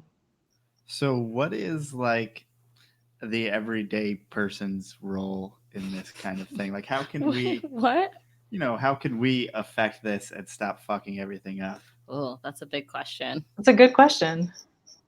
God, I mean, there's so much to do, and I think that in itself is really overwhelming for people, because we all have our own lives, and how do we manage to save the world and also like survive ourselves? So I think it all depends on sort of what's in your realm of capability and what that you can reasonably like dedicate yourself to doing or not doing. Just kind of, I think, being aware and conscious of what your actions are doing is kind of like the first step. I mean, I'm always advocating for, like, it's super trendy right now, but like not using single-use plastic, like using your reusable containers, trying to recycle more, collect Mylar balloons when they're out in the field. Don't buy fucking Mylar balloons, because they're just floating trash bags that get distributed all across the country. But I tie a little note to them and send them to a friend. And then it pops and then they get it.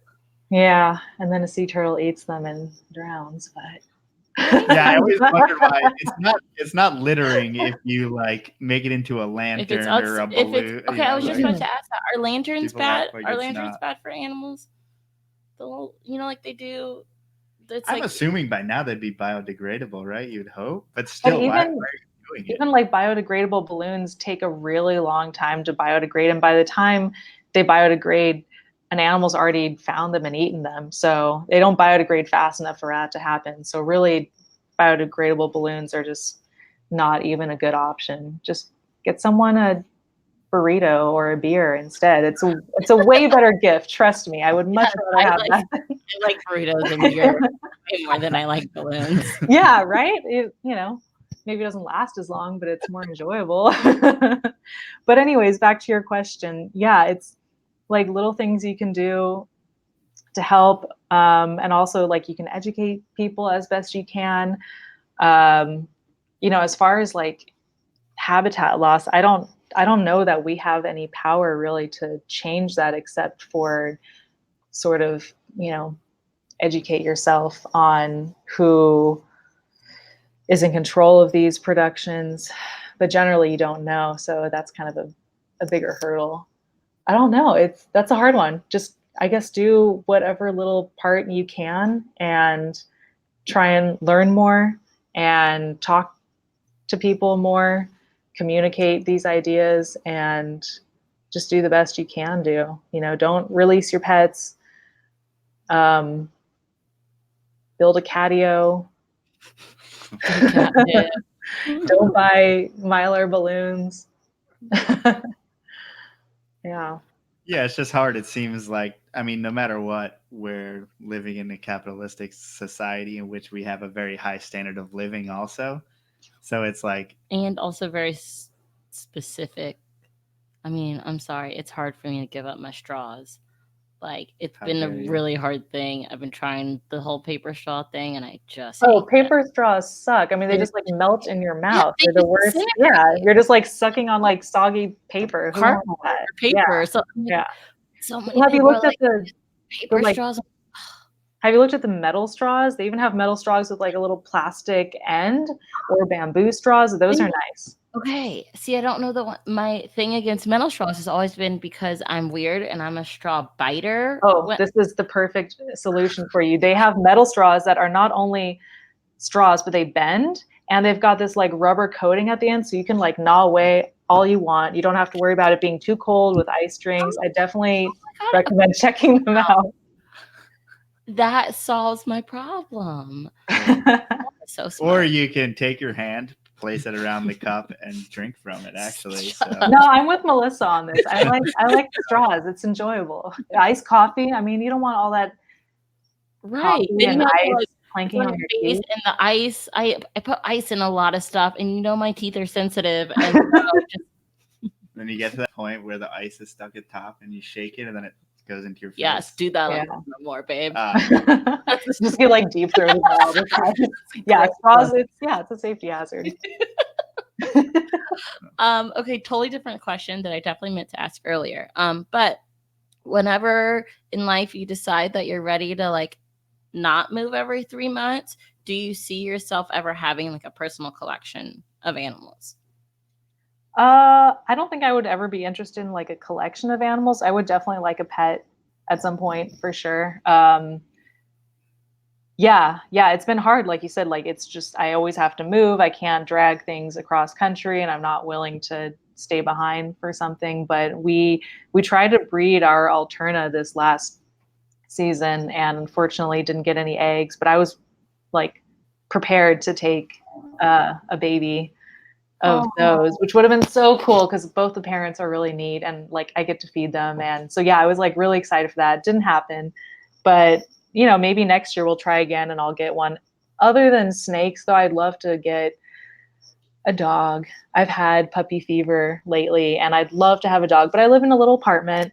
I'm like right now I'm in another city. I constantly have to like move and work long hours. It just wouldn't be fair to whatever animal I got to be left alone all the time. I want to, spend all my time with it. So yeah, eventually, when I have a boring job where I'm not doing all this stuff, I'd love to have an animal. I'd love to have, dog or even a cat or snakes or something. Yeah, totally. Yeah, that's something that, a dog is such especially when you're, if you are moving all over the place, and like it's super hard to take care of a dog in the first place, just especially when it's a puppy and you got to mess with it all day. You got to be there a lot. You're in the field all day, so you can't like come home and do what you got to do. And exactly. Besides snakes, do you guys have like normal pets? Who I'm surprised hasn't cool in here yet. Yeah. But just a dog. And we've moved around and done everything, but it's been it's so much more difficult to move with snakes. Oh yeah, well, you guys probably have more than just a couple, so I'd imagine. Yeah, thankfully I don't have to worry about it, but someone else does, and had to drive 22 hours straight from Dallas to Philadelphia. Oh my god. All the snakes. But before that, I did upstate New York to Colorado. That was my longest with the snakes and with the dog. Oh my god, that's rough. Maybe about 30 hours. Damn. so I've had a lot of not coffee. So like he probably had like 6 Red Bulls. Temps regular. And yes, also within a normal range. Yeah, that's really it. Getting hot in 82 degree, making your car 82 for all this while 30 hours. Yeah, I don't. It's not that bad. Yeah, I don't know. That sounds rough. You'd be good.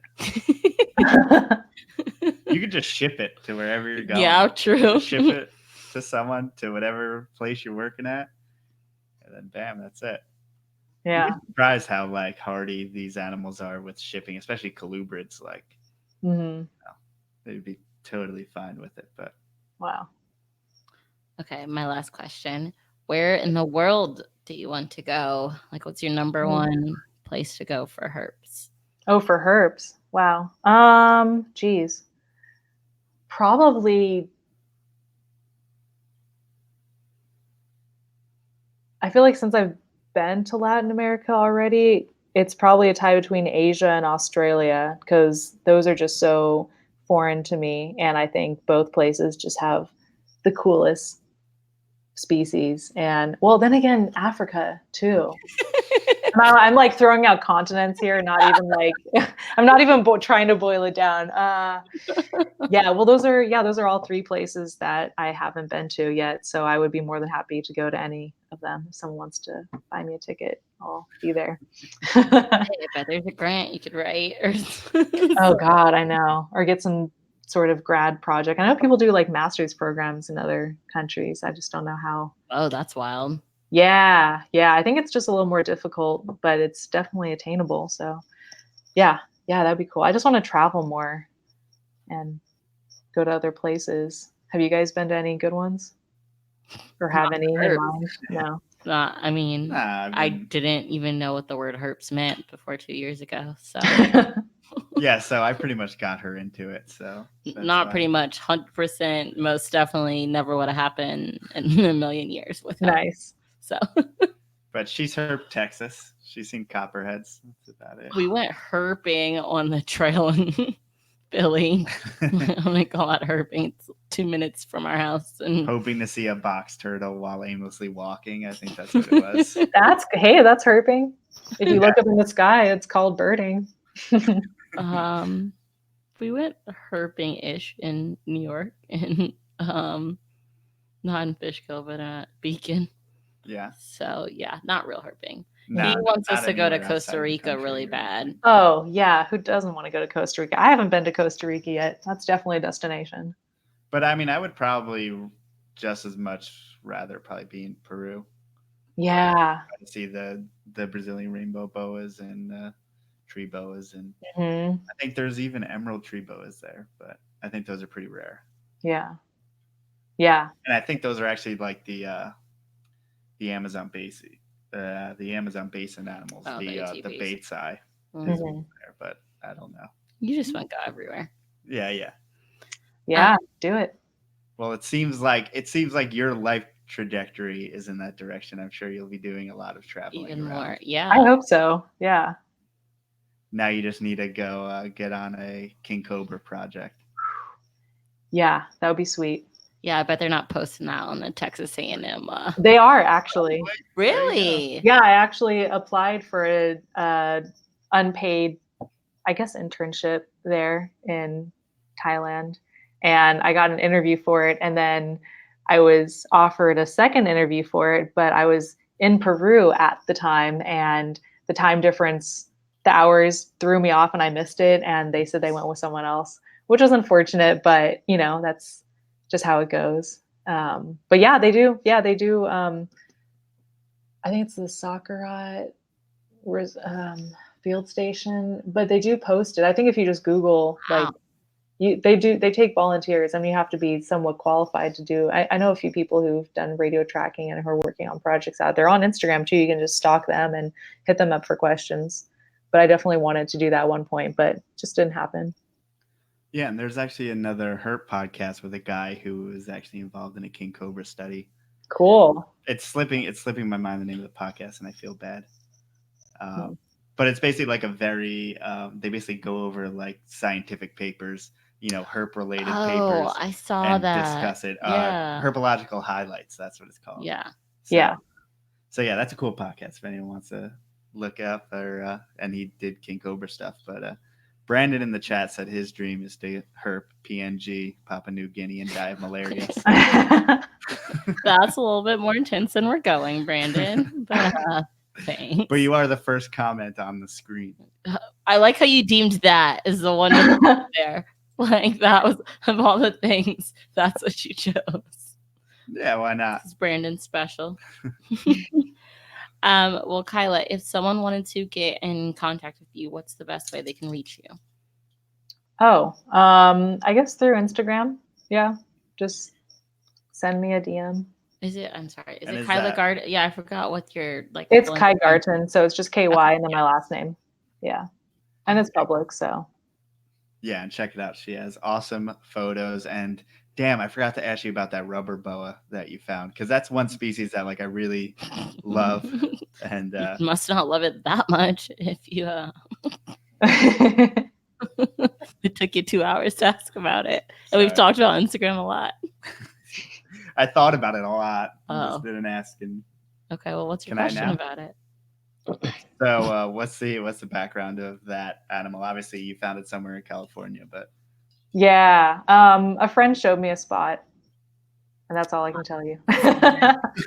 Jeff Lynn told us about the secret California spots. I mean, yeah, obviously it was around here, and it was my first and only rubber boa, and it was kind of just, it wasn't even our target species. We were looking for Thamnophis atratus, and we just pulled off the side of the road and flipped at this spot, and lo and behold, there it was. And it was really cool. Really, really cool. Definitely a target species that I wasn't even targeting that day. So yeah, I mean, they're here, check out iNaturalist and just do some exploring. And yeah.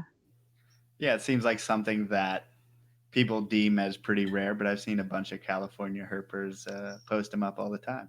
Mm-hmm. Yeah. Just interesting animals. A little side note. Little fat worms.